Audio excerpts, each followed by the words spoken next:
Baik, Assalamualaikum warahmatullahi wabarakatuh.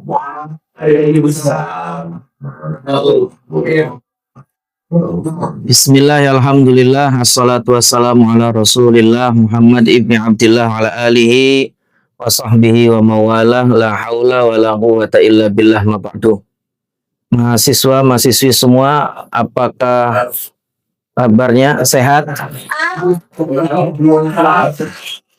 Ya, mudah-mudahan sehat selalu. Di pertemuan kita kali ini kita akan bertemu di pertemuan yang ke-9, yaitu jarimah qadzaf. Nanti menjelaskan pengertian qadzaf, hukum qadzaf, hukumannya, dan seterusnya. Untuk CPMK kuliah kita di yang mata kuliah yang ke-9 terkait dengan qadzaf adalah CPMK-nya mahasiswa mampu menjelaskan dan mengidentifikasi jenis-jenis tindak pidana dalam hukum Islam. Dalam hal ini adalah qadzaf, dan diharapkan mahasiswa mampu menganalisis kasus dan merumuskan solusi atas masalah tindak pidana hukum Islam.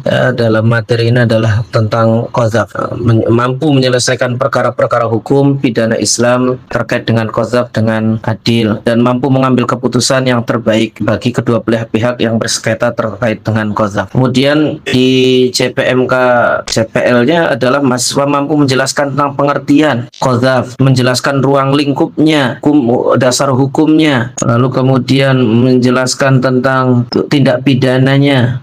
Ini yang akan kita bahas dan harapan kita seperti itu. Nanti akan juga ditugaskan tentang kegiatan mandirinya, ada penugasan secara struktur. Tapi sebelumnya kita absen terlebih dahulu ya. Baik. Abdullah. Ya, Abdul Qadir. Aminah. Ya, Ahmad Yani. Ada. Hadir. Ya, baik. Baik. Untuk mempersingkat waktu, ini pertemuan ke-9 tentang qadzaf. Ada yang tahu nggak apa itu qadzaf? Qadzaf. Apa qadzaf? Belum tahu. Belum tahu. Baik. Qadzaf, pengertian qadzaf. Pengertian dan hikmah qadzaf. Qadzaf secara bahasa artinya ar-ramyu, atau yaitu melempar. Ar-ramyu atau melempar. Ya, ini sebagaimana dalam Quran surat Toha ayat 20 ayat 39. Ayo, siapa yang mau baca Quran surat Toha ayat 39? Ada? Ya, silakan. Namanya siapa? Nama NIM? NIM?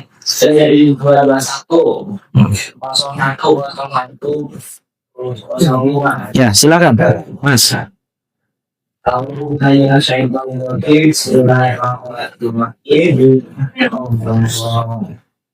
Silakan.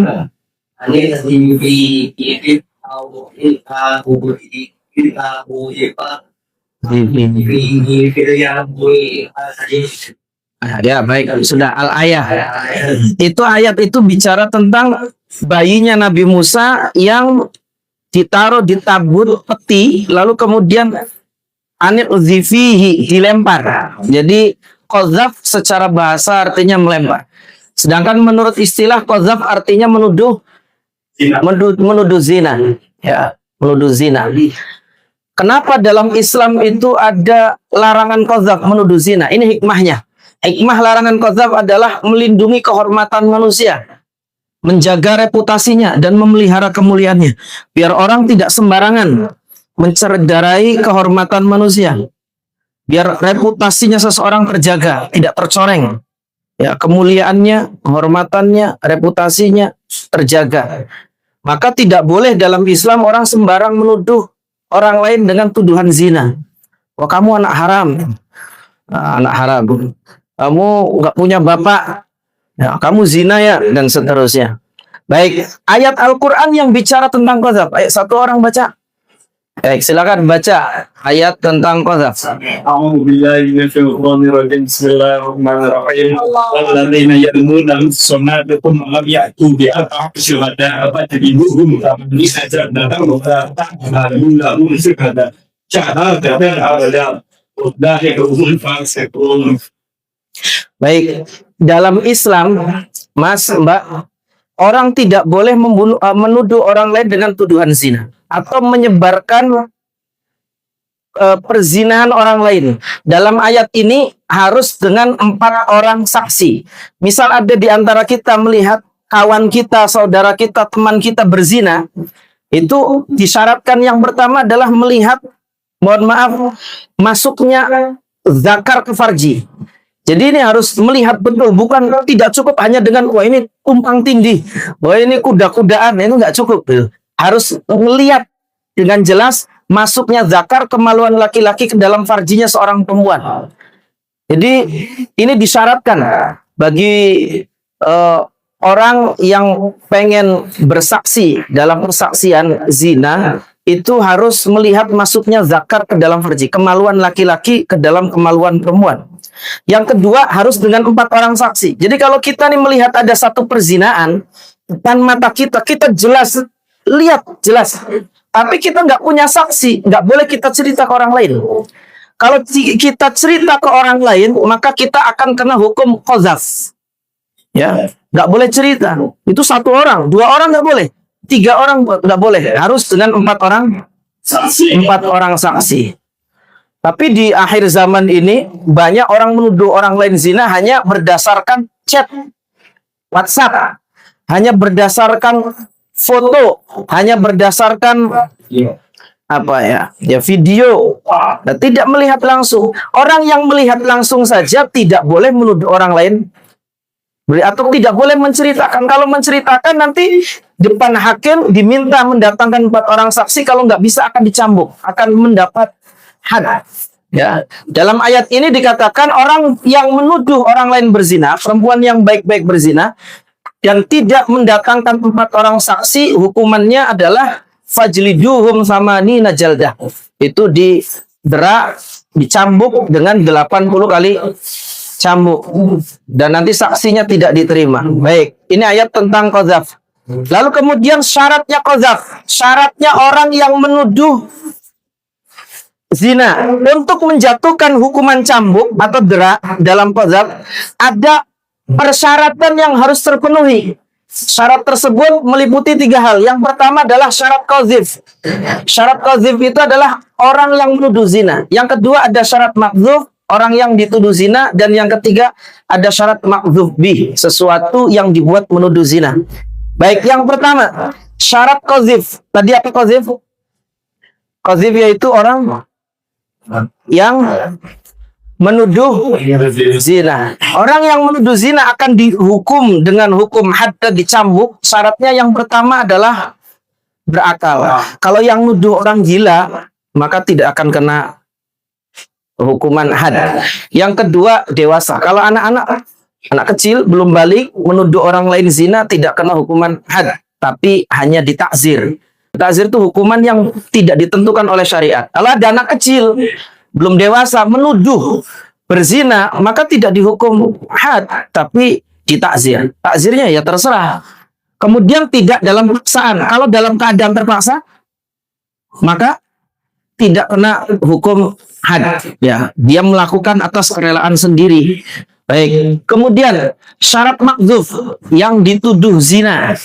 Ini yang pertama berakal. Kalau orang edan mah sudah nggak ada taklif, dan dia melakukan telanjang, dia melakukan apa juga nggak akan ada yang dihina-hina, juga dia nggak ngerti.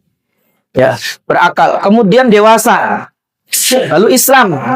Selagi dia Islam nggak boleh dituduh.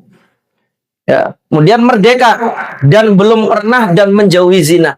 Kalau orang yang perempuan yang dituduh ini sudah pernah zina, dia mengakui perzinaan, maka kalau ada orang menuduh tidak akan kena hukum cambuk, karena itu bukan perempuan baik. Kemudian syarat makdzuf bih, ya, segala pernyataan baik lisan maupun tulisan yang dapat dikategorikan sebagai tuduhan zina, Ini ada kata-kata yang jelas. Hei, wong wadon zina, orang perempuan zina, orang zina, itu jelas. Berarti nuduh zina. Ya. Pelacur. Apa germot apa? Ya. Atau kamu lahir tanpa bapak, kamu tuh lahirnya nggak ada bapaknya. Itu berarti nuduh zina, berarti nuduh ibunya zina. Kemudian atau kamu tuh bukan anaknya bapakmu loh. Itu berarti nuduh ibunya zina. Yang kedua ada sindiran yang jelas arahnya. Lagi ngobrol, ya, walaupun aku jelek, aku dan ibuku tidak pernah berbuat zina. Nah biasanya kalau anak-anak modern sekarang ada tambahannya, nggak kayak kamu. Itu berarti tuduhan zina. Bahaya ini. Ya. Lalu kemudian hukumannya. Tadi hukuman penuduh zina tadi sudah dibaca dalam Quran surat An-Nur ayat berapa tadi? An-Nur ayat 4. Ayat 4. Walladzina yarmunal muhsanati tsumma lam yatubu bi arba'ati syuhada fajliduhum thamanina jaldah. Dicambuk dengan 80 kali cambukan. Ya. 80 kali cambukan. Lalu kemudian kesaksiannya nanti tidak diterima. Terus bagi orang yang menuduh zina nggak bisa membuktikan tuduhannya itu, persaksian penuduh zina tidak diterima selamanya, nggak bisa jadi saksi. Ya. Kemudian dilaknat oleh Allah. Ini sebagaimana dalam Quran surat An-Nur ayat 23. Ayo siapa yang mau baca Quran surat An-Nur ayat 23? Mbak. Mas, siapa yang mau baca? Bismillahirrahmanirrahim. Innal ladzina jahadu fis syahadati wa qulatu Walahum azabun azim. Dan dilaknat oleh Allah, mendapat azab yang besar. Ini bagi orang yang menuduh zina. Di zaman medsos sekarang ini banyak, gampang mudah orang menuduh orang lain zina. Asal masuk kamar berdua, wah zina ini, gitu.